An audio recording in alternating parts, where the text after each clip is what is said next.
billions, yeah, that's where my bag at. All I really need is Wi-Fi, get money on DeFi, mega cash on MetaMask. You better run when the runners run, show you how to get your money up. Dollar inflated like bubble gum, markets are jumping like double dutch. Buying up gold till I get a ton, crypto, yeah, I got some. You better run when the runners run, you better run when the runners run. Welcome in, everyone. Good evening. Actually, it's afternoon. I'm used to being this in the evening. It's Tuesday, February 4th. This could be one of the biggest days in cryptocurrency. We are going to be live streaming President Trump's crypto and AI czar, David Sachs, here momentarily. They are not live yet. I have the feed pulled up right here. Luckily, we have the man himself, Ricardo Hamilton, aka M.I.M.S, making it make sense. Brother, we are made it to the mountaintop. Are you ready? Let's get it. Money clap in the house. Hey, folks, 2025, it begins. Everything that we've been talking about, all the systems are in place, the plumbing is in place, the framework is in place, and now we're seeing the regulation, now we're seeing the clarity, now we're seeing the confirmations. It's just very bullish. You know, it's a very exciting thing to see take place at this time right now, especially for those of us that's in the right assets. So, yeah, definitely excited to hear what David Sachs has to say as we move forward with making America the crypto capital of the world. Yes, and I'm going to keep an eye on this, guys. They have not gone live yet. If you guys don't know, they always kind of make fun of Trump for making people wait all the time. So I will keep an eye on that. But I wanted to share oh, that's the wrong one. Just an interview that David Sachs has, just so you kind of can get to know who he is and what he's about. So this is a short one. And this guy says, Trump put this guy in charge of the sovereign wealth fund, and you're bearish, LOL. So let's listen to David Sachs here for 2 minutes.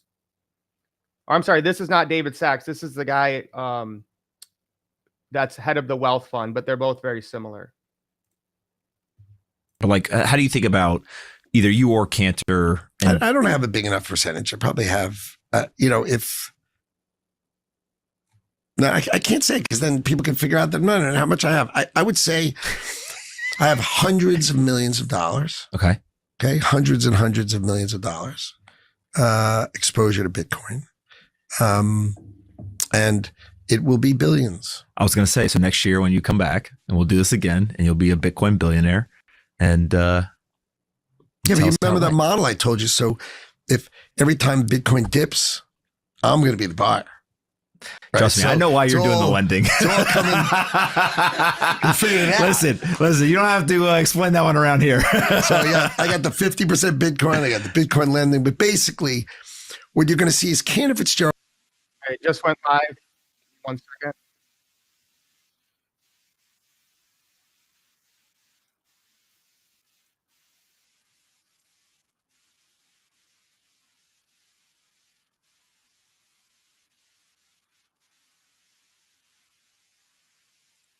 In ensuring that the U.S. remains at the forefront of innovation and digital assets. The president said in his executive order in the first week that it's the policy of his administration to support the responsible growth and use of digital assets, blockchain technology, and related technologies across all sectors of the economy. And he established an executive branch working group for digital assets, which includes Secretary Besson at Treasury, Secretary Noem, soon to be confirmed Attorney General Bondi, Secretary Letnick at Commerce, and all the other key administration officials that have an equity in crypto. And similarly, the SEC has set up a crypto task force led by Hester Peirce, which is also looking at this issue. And together, our objective is to accomplish the task the president assigned for us in his EO, which is to federal regulatory framework governing the issuance and operation of digital assets, including stablecoins, in the United States. I've talked to many founders over the past few years, and they've told me repeatedly that the number one thing they need from Washington is regulatory clarity. They just want to know what the rules of the road are so they can abide by them. Right. We're coming off, frankly, 4 years of arbitrary prosecution and persecution of crypto companies, where the SEC wouldn't tell founders what the rules were, but then they would prosecute them. And many founders have even told me stories of being debanked personally just because they had founded a crypto company. All of this, this approach was driving this important technology of the future offshore, and we want to keep that innovation onshore in the U.S. Financial assets are destined to become digital, just like every analog industry has become digital, and we want that value creation to happen in the United States rather than giving it away to other countries. This will also, I should add, be much better for consumer protection because it's easier for regulators to supervise an activity when it's onshore.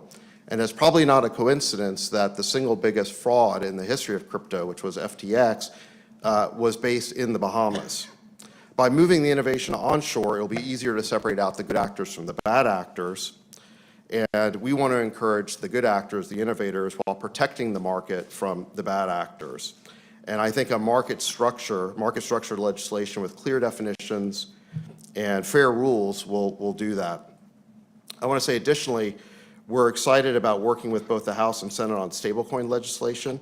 I know Senator Hagerty introduced a bill today.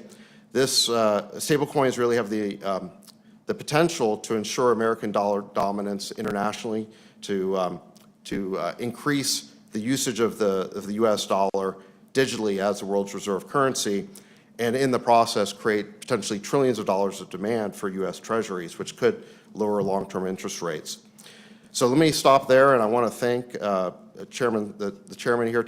Just so you guys know, I am watching the Bitcoin chart. We are going down a little bit. We just dropped below 100,000. Probably a fake out, but I'll keep you guys up to date if anything happens. Today, Chairman Scott, Chairman Hill, Chairman Bozeman, Chairman Thompson. And I look forward to working with them as part of the administration to help turn President Trump's policy into reality.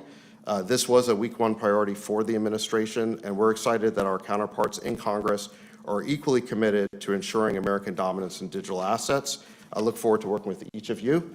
And with that, I want to say work with each of you in creating a golden age in digital assets. And with that, I'll turn over to Chairman Scott. Thank you. I think David represents promises made, promises kept. I love the campaign trail when President Trump was out there making promises, and we see today he's keeping those promises. And in so many ways, I think back to a kid as I was a long time ago, growing up in a single-parent household. We're at 99.6 now, 99,600. Mired in poverty, and hoping that the American dream would one day be accessible for me. I think that we're standing here today at the precipice of greatness for so many kids who are looking forward to democratization, having access points for their families and for themselves that makes it easier and less expensive to do business in this country. I love the concept that we see today, synergy within the administration, the House, and the Senate, focusing not on ourselves, but focusing on working class Americans who desperately need to reduce their prices and increase their access. That's what the bicameral working group will help tackle. I have a pre-existing working friendship with GT and French and John. And the good news is we come together already having proven the ability to work together to get things done for the American people. It's an exciting time to be an American. And as David said, the golden age 99,300 has begun. And the good news is it's going to get better. I'm excited about what we will accomplish for the American people. I'm excited about the synergistic approach that we're taking in the House and the Senate, with the White House leading the way. Next, you'll hear from Chairman French Hill. Thank you, Chairman Scott, and David Sachs, thank you for coming to Capitol Hill to celebrate with us the fact that in the 119th Congress, we have a bicameral project for both a stablecoins bill and a regulatory framework that will bring clarity to digital assets in the United States so that we are the land of opportunity, the land of innovation that we have been for decades in so many other technologies. We don't want to be behind in financial technology and digital assets in the United States, but our innovators, as David Sachs reported, need clarity. They need to know what the rules of the road are. Amen. And that's why I'm excited to be here today to share this announcement that we're forming a working group on a bicameral basis between the House Financial Services Committee, the Senate Banking Committee, the House Agriculture Committee, and the Senate Agriculture Committee to make progress on that clarity for a regulatory framework and to create and structure a stablecoins bill that will lend itself to advancing America as the reserve currency of the world. This is a big issue. Bicameral support this year is dynamic because last year in the 118th Congress, we had success on a bipartisan basis in the House on both stablecoin legislation moving out of the House Financial Services Committee and for the regulatory framework moving across the House floor with a strong bipartisan vote. 71 Democrats joined House Republicans in moving that policy forward. So in my view, with the wind at our back of a leader like President Trump, who knows that financial innovation, financial technology is where America's heart is, where our entrepreneurs' our hearts are, that will lead from the executive branch. And now, with this bicameral partnership with Senate Agriculture and Senate Banking, along with our House committees, I look very, very forward to the success we're going to have in the 119th Congress. And let me ask my good friend from Arkansas, a fellow Razorback, the chairman of the House Ag Committee, John Bozeman. We're all still excited about the big Kentucky win. So it's good to be with you all. We've been working hard on this for the last 3 years. And we've had our ups and our downs. When we started working on it, crypto was gaining popularity. And then with Sam Bankman-Fried and other things, it seemed like perhaps it was in trouble. It's rebounded, though, and is bigger than ever. So our goal is to make sure that consumers are protected, make sure that the industry, in order for it to grow and be able to offer all of the things that it does offer to the various disciplines that are out there, whether you're a bank or whether you're investing a client's money for their retirement or whatever, you've got protections, there's structure in it, and it will allow the industry itself, because it is regulated, people can have confidence in that, to grow. It's a little different than our normal situations in the sense we've got these jurisdiction Bitcoin below 99,000. things. So I'm the chairman of AG. Why am I here? Because we have the Commodities Futures Trading Commission, and some assets are commodities, some are securities. So the SEC has jurisdiction over the securities. CFTC has jurisdiction over the other. So the idea that we're working together, again, we've all been working separately. We've made progress over the last several years, but working together now with purpose, and then also having the White House, having the Czar over here, again, to visit with him and really set up a structure so that we can get a final structure to make this thing work is very, very important. So I appreciate Senator Scott, I think, really coming up with that idea. And I think it's a good one, and we're looking forward to actually get some things accomplished in the next several months.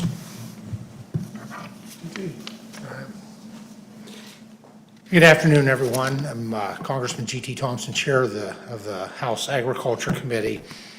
And this is what we're doing today is sort of the next step and what will be a milestone, which will be a great accomplishment for our country. America really was a leader when it came to Internet 1.0, right? It was the Internet of knowledge. And the Internet 2.0, again, it was America that led that for the world, not just for our citizens, but for the world. And that was the Internet of things. And then Internet 3.0 is what we're talking about today, and that's the Internet of value. And we're approaching it in a principled way. My colleagues here mentioned a couple of those. Number one, do no harm. Protect consumers, provide that regulatory structure, that certainty, both for the industry, but quite frankly for the consumers as well. And secondly is foster innovation, because the opportunities are just really are unimaginable. Well, what I believe is that whatever's over the horizon is going to be very, very exciting. So I'm really, well, first of all, just very thankful to President Trump for his historic efforts to bring regulatory clarity to the digital assets markets. His leadership with the work that David Sachs is going to lead on his behalf is going to be a game changer for American competitiveness in the global race to build the new economy. The president could not have picked a better person to helm his AI and digital asset efforts. David brings a wealth of experience in exploring new technologies and building successful businesses to this new role. You know, we've had great conversations, and I know that he is laser focused on bringing certainty to digital asset markets. I want to congratulate my friend Chairman French Hill. He is the right man to lead the Financial Services Committee in the House at this moment, in this time, and he's a great partner and the type of leader that we need to advance this issue. We worked incredibly well last Congress together alongside Patrick McHenry, and I'm excited to build on that work together. I also want to congratulate our newly elevated Senate colleagues, Chairman Bozeman and Chairman Scott. Perhaps there's no one more pleased than me to be able to say Chairman Bozeman. John and Tim and their members are going to bring a wealth of talent and expertise to this discussion from the Senate majority. We did incredible work in the House last Congress in the 118th, and I'm proud of the efforts that went into our historic vote on FIT 21. I'm equally excited to have these partners and a new administration in place to be able to finish the job. I'm thrilled to lead House Agriculture Committee members as we work with this incredible team to put a bill on President Trump's desk. And I think at this point we're going to be in a position to take a few questions. Thank you, everyone. We're going to take some questions from the crowd. When you direct your questions, can you please say your name and the outlet you're with? Emily, we'll start with you. Emily Wilkins, CNBC. Thanks so much for holding this today. I wanted to start off, you're talking about legislation. Can you talk a little bit about FIT 21 last time, the bill that you plan to introduce again? What differences are you going to see now that we have the trifecta in Washington? Well, thanks, Emily. We did do good work, good, strong bipartisan work on FIT 21, which was the clarity for a market structure bill. That bill, I think, had the basics for the exact bill that we'll propose to introduce again in the 119th Congress. There may be some modest changes, but it had bipartisan support. We did a lot of work in our markup and in the floor preparation for it in both the Ag Committee under Dusty Johnson leadership and G.T. Thompson's leadership and in House Financial Services. So on the regulatory framework bill, that will be the approach that the House takes. On stable coins, I think you'll see us have a bill that's very similar to the approach that's been taken in the Senate. Recently, Senator Hagerty's introduced legislation. That bill was closer to the original proposal that Patrick McHenry put in place early in the 118th Congress, and I think you'll see the House expose a draft for stable coins that would be similar to the approach taken by Senator Hagerty. But let me ask GT or to comment or Tim.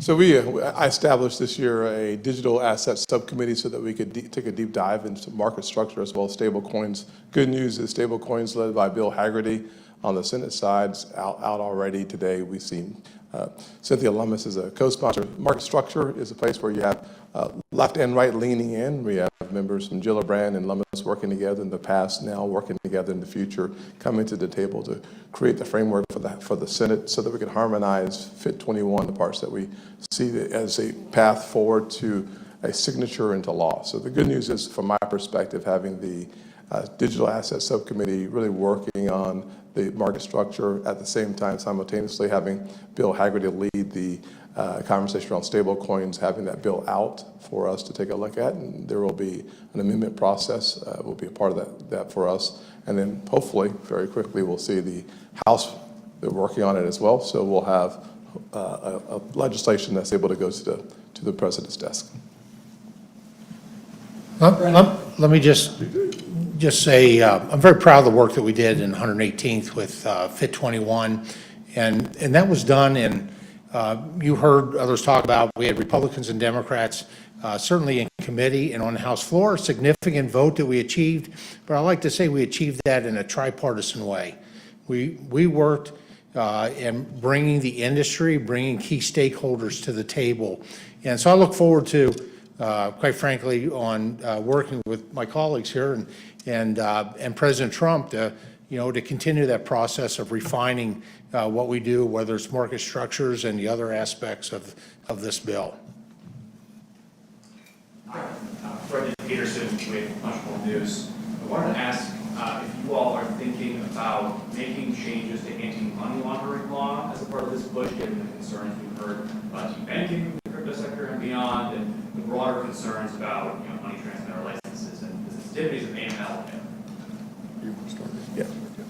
We're certainly open for discussion. One of the things that the subcommittee will take a look at is the whole playing field. I mean, at the end of the day, to get all of our members on board, we're going to have to be open to comments and thoughts on the issue. I think we're in a good place. The Bank Secrecy Act is something that we've discussed with the other side. They have a focus on it. I think that the broader conversation should not be about digital assets alone. It's about bad actors doing bad things by any means necessary. And so having that conversation from a panoramic view and not simply from an digital asset perspective is going to be important for us to get to the end of that conversation. Brendan, I would add, having been the subcommittee chair in the last Congress, and Brian Stiles is going to have that mission this time. He'll do an excellent job, I think, on the market structure bill and the stablecoin bill as it relates to the security aspects of it. We were very sensitive in the 118th Congress about the law enforcement aspects of digital assets, not any different than we are about any other means of transfer of or payment method, whether you're talking about cash or the ACH system or real-time payments. This is an important point. I agree with Senator Scott completely. We'll listen to our members. But in the drafts that we pro-offered last year that, as I say, we had bipartisan support for, they had strict AML standards in them for this digital arrangement for digital assets that are not unlike the requirements out in the analog financial services space.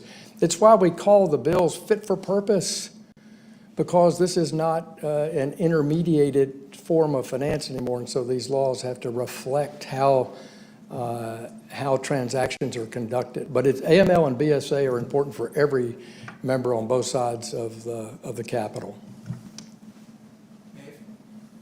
Thank you for doing this. For both of the stablecoin and the FIT bills last year, I'm just curious this year whether you have any idea of the timeline when you expect to get those worked through Congress, and then also could this ride along anything like the Farm Bill, for instance, given the agriculture connection?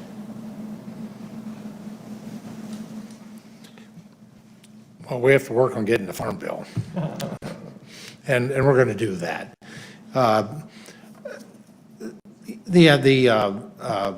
The time-wise, I think one of the most important things we're doing now, with every Congress, we have new members that retire or are defeated, and we have new members coming in. So we're starting that now and have started member education. And quite honestly, crypto is not the easiest thing to wrap your mind around. Not everyone comes into Congress with a good, full understanding and a thorough knowledge. And so member education is what our first goal is here. And then how it times up, it is, I think we've shown the ability to be able to move a market structures bill, well, FIT 21 as a whole, out of the House in the past. I think we're probably in a really good position to, when we conclude our work and preparation this time around, to be able to do that. So I don't see this being attached to a farm bill. Notice he said education, guys. What do we say all the time? I would say, if I was thinking about this a little bit, I think what we have is an opportunity to get things done. My theory is the first 100 days of a new administration is important. On the Senate side, my goal is to be as aggressive as possible to achieve an objective of having bills through the Senate in 100 days. Nice. Just to go back to Emily's question on this and combine it with timing, Maeve, is here's the way to think about it. We did a lot of work in the 118th Congress in the House So we're prepared to move forward in the House Financial Services Committee, and I won't speak for Chairman Thompson, by introducing legislation or having discussion drafts of our legislation, attaching those to a set of committee hearings. But it's exactly as GT points out. We have new members. We've got to do new member education. And so we have to level set here. This is why Chairman Bozeman and Chairman Scott have stepped up digital assets at a subcommittee level to bring members along and do that member education here in the Senate, something that in the House, we had the benefit, obviously of 2 Congresses working on that. So I think a key element now, though, is the education and technical assistance that can be provided to members both in the House and Senate from the executive branch now as President Trump's leadership posts are confirmed, and key among them is his AI and crypto advisor, David Sachs. And David, would you want to speak to this issue of helping members come up to speed? Yeah, I mean, absolutely. So this is what we're here for, and I actually did a session even before the start of this Congress with Speaker Johnson. We did a great sort of open dialogue with members of the House in that case, and I think part of what we're here to do is provide resources on education. Some of them can be outside advisors, kind of luminaries in the industry, and we're talking to a lot of those people. And then, I'm also available anytime to talk to members about this. It can, crypto can be a esoteric subject, and it is good to explain it, to kind of demystify it, because I think once you understand that, you've kind of got the cryptocurrency itself, like Bitcoin, but then what it really runs on are blockchains, which are just distributed ledgers. It's really a new type of decentralized computing platform, and there's a lot of things that can be built on that computing platform. So in any event, we're happy here to provide those resources to help explain it, both on Capitol Hill and beyond. Thank you. Jackson, Glad he mentioned blockchains. Thanks for doing this. Senator Hagerty is out with a stablecoin bill today. Given that that's out there and that there's been more consensus in the past on stablecoins as opposed to market structure, do you plan to move first on stablecoins ahead of market structure? And relatedly, to what extent in both of these processes do you plan to engage Democrats versus going at it alone now that you have the trifecta? Yeah. So the bill's out, as you know.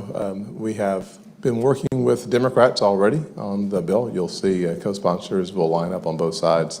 Good news is that the bill is moving quickly. I'm actually pleasantly surprised at a place where you see very little bipartisan coalition building.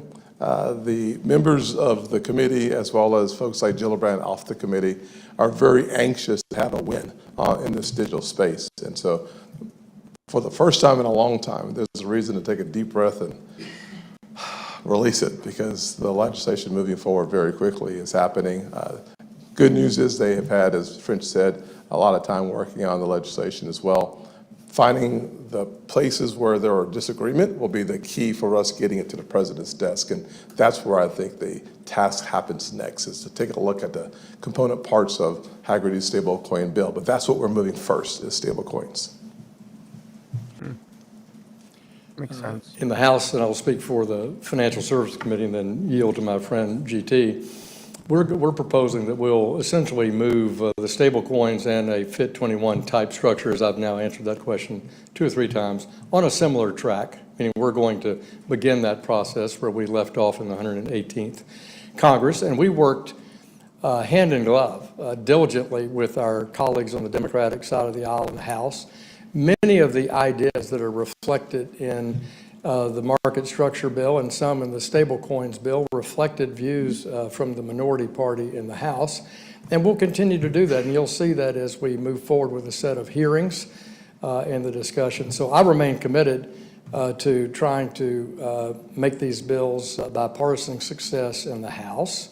And certainly we'll cooperate with the senators and try to be a part of any kind of educational effort here on a bipartisan base to support their efforts here in the Senate. GT. Bitcoin at 98.5. I really don't have anything additional. All right, last question, Jennifer. Thank you so much, Jennifer Schonberger with Yahoo Finance. On the campaign trail, the president said he supported the Bitcoin reserve. I'm curious what the plans are for that at this point, and would the Biden administration consider putting crypto into All right, this is it. Hit him, David. So one of the things that the president instructed us to do was to evaluate the idea for a Bitcoin reserve. And so that is one of the things, that's one of the first things we're going to look at as part of the internal working group in the administration. So as soon as we get all that set up, we're still waiting for some cabinet secretaries who are on the working group to get confirmed. So we're still in the very early stages of this. But that's one of the first things we're gonna look at is the feasibility of a Bitcoin reserve. I think the concept of the sovereign wealth fund's a little separate, and you'd have to talk to Secretary Lutnick, or soon to be Secretary Lutnick, about that. Thank you all very much. Bitcoin just Yeah. responded very positively off what he just said, which is kind of the most important question. Yeah, he looked at the feasibility of it. Yeah. The feasibility is the key word. Very, very interesting. You know, all of this that we're looking at, folks, this whole thing is, the whole takeaway that you really should get from it is that you need to be in blockchain and crypto. Okay. The Senate, this government is moving along with blockchain and crypto. Stablecoin bills and things are being going to be passed. Okay. And so the sooner you get into the space now, the better for you. Because once these bills take place, you're going to see institutional money. You're going to see big money come in, and it's happening. You know, you're going to see this stuff take place over the next, 30, 60, 90 days. And so when you hear him talk about blockchains, I'm very glad that he made that distinction because, I tell people all the time, the most valuable asset in the blockchain and crypto space is education. It's so important that you get educated because unfortunately, when somebody hears crypto, they correlate it to a scam that they heard about or fraud, or, they look at it as risky, which there are elements in crypto that deserve that label. But it's understanding the technology, the distributed ledger technology, if you heard what he said. He talked about looking at the blockchains, okay? So that's the key thing that piqued my ears, because that's what I like to hear. Because that's what it really comes down to, the technology and the blockchain. You understand this technology and you're getting ahead early into it so you could position yourself for the largest wealth transfer in history. So this is good news. This means that you need to get educated. Like if you're watching this and you have your crypto sitting on centralized exchanges, if you don't know how to move crypto, if you don't know what digital assets you need, if you don't know what different blockchains there are, if you don't know how to use decentralized exchanges or wallets, how to look onto these ledgers, how to get into DeFi, how to, take advantage of, nodes and different things on the blockchain. Like, you need to get educated. Okay. You need to follow the right people. You need to plug in. This is what we do. We've been doing this for years now. But I mean, I'm happy with what I heard. And that's moving forward. Mike, what do you got? What's your takeaway? So that last question was kind of the big thing that everyone wanted to hear. And so he did say Bitcoin strategic reserve versus cryptocurrency strategic reserve, or more encompassing. So that's probably bullish on Bitcoin, as a lot of other coins were hoping to be in that reserve. And he made the distinction between the sovereign fund and the Bitcoin strategic reserve. So I think that's definitely bullish for Bitcoin. The thing that stuck with me is how many times they use the word digital assets versus cryptocurrency.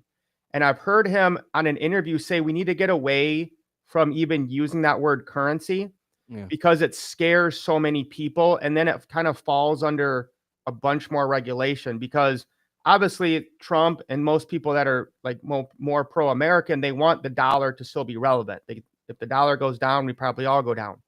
So it's time to stop looking at Bitcoin and these digital assets as competition, but really more support for the dollar. And I think that's why they're doing the stablecoin bill first, because they want to make sure whatever they do, that the dollar stays strong and, whatever is safe as much as it can be. Yeah. But again, I think thinking of these as digital assets and that scarcity and the value of the ownership is much more of a better word than a currency, right? Because I don't really want to go out and spend my crypto on goods and services. Like, I look at more as like real estate on the blockchain. You know, like imagine if people like went out and like spent their home for goods. Like that wouldn't make sense. You want to keep your house. You want to leverage your house. You can borrow against your house. You can get liquidity from your house, but you're going to ultimately probably spend dollars. Now, I'm not saying we won't ever spend cryptocurrency or digital assets, you know, out and about, but I don't think it's really that big of a deal. And I think just getting that into people's head, digital assets, especially on the education part, makes it a lot more sense to me. Yeah, that's why I don't really like, I made that distinction between when somebody talks about crypto or blockchain or digital assets. Each term, it's codified and in people's mind has a certain meaning. It has a certain representation already given to it. So you have to change the understanding around that word, especially because what they're talking about is education. They're talking about onboarding. You're talking about mass adoption, okay? And when you had, the FTX debacle and different things like this that happened in the crypto space, and you talk about crypto, and people have this connotation, that the false understanding of it. But yeah, I mean, digital assets is what it, is a better term. It's a term that we all should use. That's why I always like to talk about blockchain. And let me help you understand something. What's going to drive the value of the future is utility. Okay, that is the key. Utility. Okay, so that's why when he mentioned feasibility of it, you see that could be the black swan to me. That could be the Saya where everybody thinks that it's Bitcoin, because the thing is that Bitcoin still has some problems. Okay, it's not that scalable. High fees. Energy consumption is still a problem. Privacy concerns. The transactions are slow. But they'll look at it, but there are obviously better blockchains out there, which of course a lot of people like myself are bullish on. XRP, Ripple, a lot of these ISO blockchains, HBAR, whatever have you, and others, XDC, XLM, okay, that actually have utility. Obviously we deal with the real world asset space, something to give value to the digital asset. So this is the thing about the education and making sure that you understand the different blockchains, their functions, what gives them value. Now Bitcoin, of course, isn't going anywhere, right? But in regards to, I tell people all the time, would you rather buy some Bitcoin right now? Would you, somebody watches this and they might think, because they're not educated, well, I should probably go buy Bitcoin because they said they're going to look at the feasibility of a Bitcoin reserve. And I'm going to tell you no. I'm going to tell you, you'll be better off buying, XRP, XLM, XDC, something that's in these low cap gems. Okay, even AI plays that are just coming out now, AI agents and others, then put in Bitcoin. Bitcoin goes to, 500,000 from 100,000. That's just a 5x. There's a bigger opportunity for the bang for your buck in a lot of these other crypto projects, other blockchains that are going to yield you a greater opportunity, than the Bitcoin. But it's exciting to see, that this conversation, this events are taking place right now, because 2025 is going to be a phenomenal year. Watch what happens by summertime. ISO regulations are taking place in March. Okay. ISO compliance, ISO regulations taking place in March. We're going to have stablecoin bills. Everything is ready to go. Everything is ready to go. So you'll see. And I think one time before, Ripple did flip, or XRP did flip Bitcoin. Okay. So don't be surprised if we see some wild swings as things start to really go live, moving into the months and years ahead. And what time is the XRP church on Sunday, Ricardo? When's the service? Every day, brother. Every day. Yeah, every day. As you get educated, it's like saying, when do we think gold is going to go to zero? Gold right now is at all-time highs. Congratulations for those who've been getting these assets. Because there's a lot of people who say you don't need gold anymore. There's a lot of people who say gold is old, it's archaic, it's useless. We don't need gold. People don't understand the value of silver. And this is one of the best times to be accumulating real assets that have real utility, real use case, real value in the real world. Yeah, and it's crazy to think gold didn't get an ETF until 2006, with how long it's been around, and Bitcoin was able to do it so quickly. Here's kind of another breakdown I had is the words I heard a lot were regulation, clarity, and framework. which is all we've been asking for this entire Yeah. time. Yep. I heard it bipartisan a lot, which is really good in this day and age to see both sides working on this. They used the word quickly, that they wanted to push this in the first 100 days. We already talked about the education. The last thing I wrote down note was David Sachs said, really what we have here is a decentralized computing platform, which I thought was genius because it really is. Bitcoin is the most decentralized computer network in the world. Ethereum is the biggest and the most powerful. XRP is probably one of the quickest and has the most contracts, or connections with banks and other financial partners. So that's really how you have to kind of think of this. Is the old way was using centralized authorities where you have one server, and if you change that server, everything else gets changed. That's why we have so much fraud and corruption, why everything gets hacked now, because it's not secure. Once we actually get to blockchain and decentralized computing platforms, that's a game changer. That takes away so much power from the centralized authorities and gives us back privacy and data if we do it the right way. Yes, there are things that will be public like Bitcoin, and there'll also be other tokens that can, I just heard one of the other day, M.I.M.S, that you can verify stuff with the government, but the government can't even get what the information is for KYC. So you can prove, it's called zero knowledge proofs. You can prove hey, I am this person, this is my details, and it's confirmed through I think a third party smart contract, but the government doesn't even get those details or whatever the third party entity is. So most people have no idea. I mean, right now, most people are just using this to buy meme coins or doing degen gambling. But the technology here, when you look at it as a decentralized computing platform, especially when you bring in AI, 99% of people have no idea what is going to happen in this space in the next few years. Oh yeah, without a doubt. That's what we're saying. I mean, even that's why I keep talking about the utility. When you're talking about quadrillions of dollars moving on chain, and you're looking at scalability, you're looking at speed, you're looking at efficiency, you're looking at that amount of money coming in. A lot of times people looking at market cap, and market cap is not an indication of what can be. It's an indication of what is.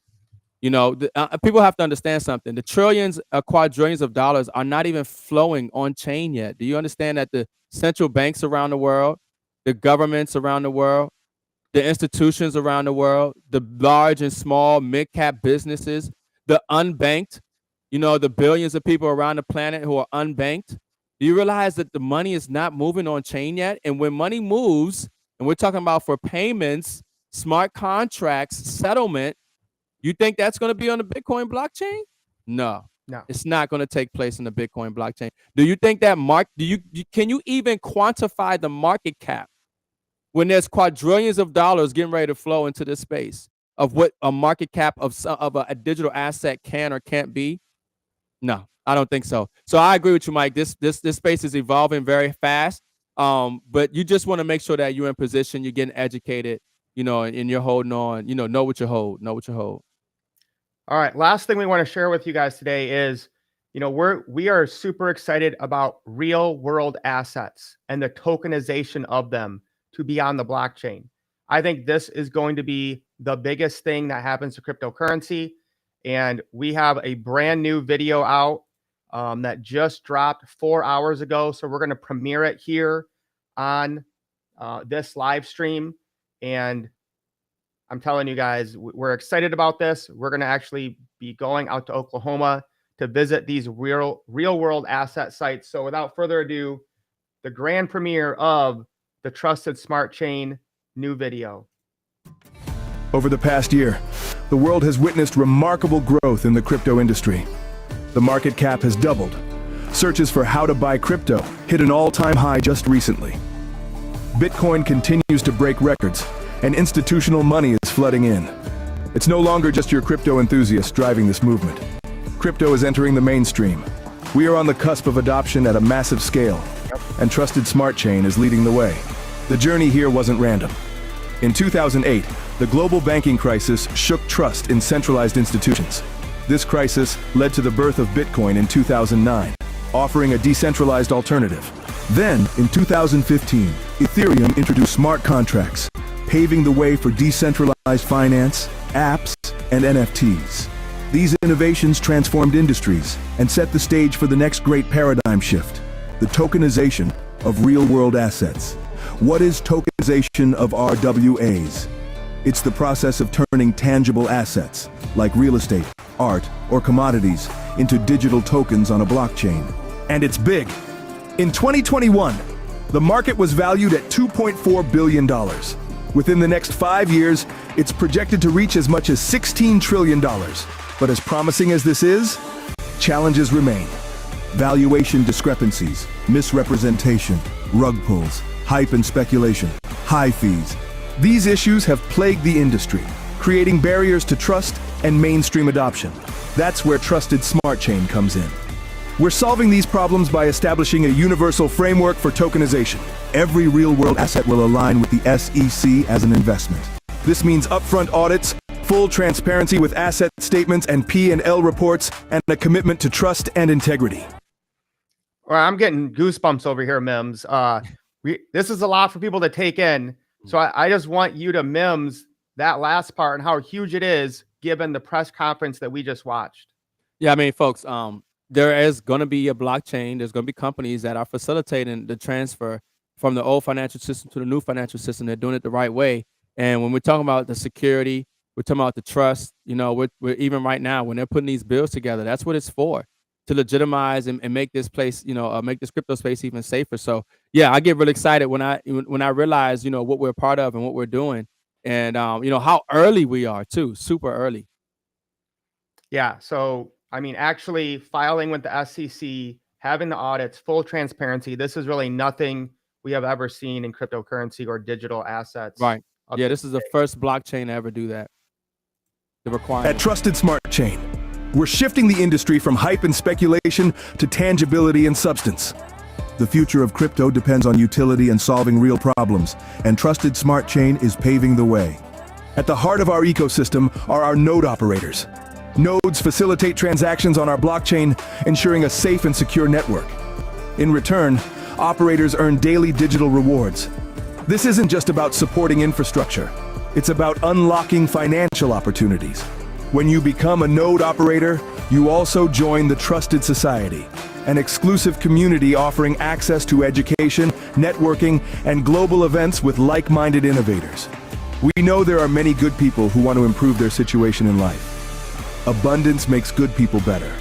And with Trusted Smart Chain, we're creating an ecosystem built on trust, transparency, and opportunity. The future of crypto is here. The future is tangible. The future is Trusted Smart Chain. Take action today for an abundant tomorrow. Man, I just love that video, and I love what they said there at the end too about the education and the network. Two things that people somehow tend to overlook often. Yeah. Yeah, no, this is huge, folks. When we tapped into, you know, some of the best projects that are launching in the blockchain and crypto space, definitely tap in and stay plugged in. Congratulations to everybody who did get their software, okay, at the phenomenal price of $1,500. Listen, $2,500, it won't last, okay? $2,500, it won't last. All right, I got to leave in like 2 minutes, but this just happened. We got to talk about it. We have new assets on the T7X exchange that are coming. So Ricardo and I will be visiting the Grow Estate and the oil refinery production. This is actually called a White Cloud Investment Token. So we'll be visiting those, doing lives from there this week. And these are new, the California Dreamin' token. Now, only accredited investors can get into that right now. Looks like they're going to have a stable coin. And then the royalty coin, I'm guessing, is something to do with the exchange. Again, that's accredited investor. So the level they have going here, guys, to bring on accredited investors, which is why they are being registered with the SEC with Reg A and Reg D, and the fact that the TSC, Trusted Smart Chain blockchain, has the real utility to go from the real world investors to the actual RWAs, and then the RWAs distributing dividends through the trusted smart chain. Like, that is real utility, like very few tokens have in this space. So Mims, I'll give you the last word, but people definitely need to DM us, make sure they are getting connected to really profit off of this RWA narrative. Yeah, definitely DM us RWA, real world assets, so we can get you the link and everything, and get you these nodes for 2,500 before the price goes up, because the price will go up from 2,500. So definitely take advantage. And the major thing that you guys really got to understand is that accredited investors can only participate in those real world asset projects. But guess how they participate? They have, if from my understanding, they have to get TSC coin. Okay, so understand that drives value use for the TSC coin, that us as software node operators, that we are rewarded with daily. They need that to invest in these real world assets to get the return that these real world assets produce. Now, guess what they're getting the return in? The TSC coin that you as a software node operator is rewarded in every single day.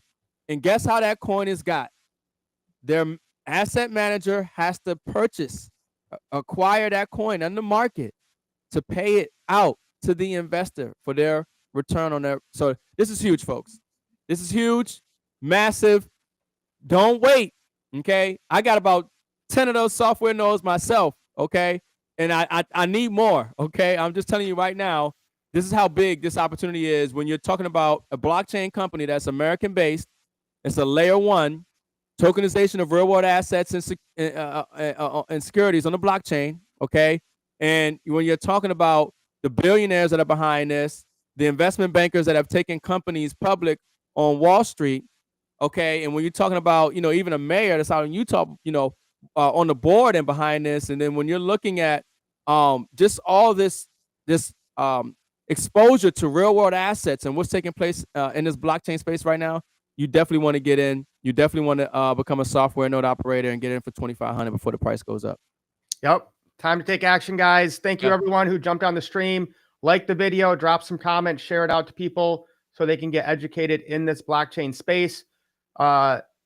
This is kind of our live for today, so just follow the runners. You guys know where we're going to be at, and we'll go live and send out the notifications when we can. All right, guys, have a wonderful day. Money clap it on the way out. Lace up, let's get wealthy.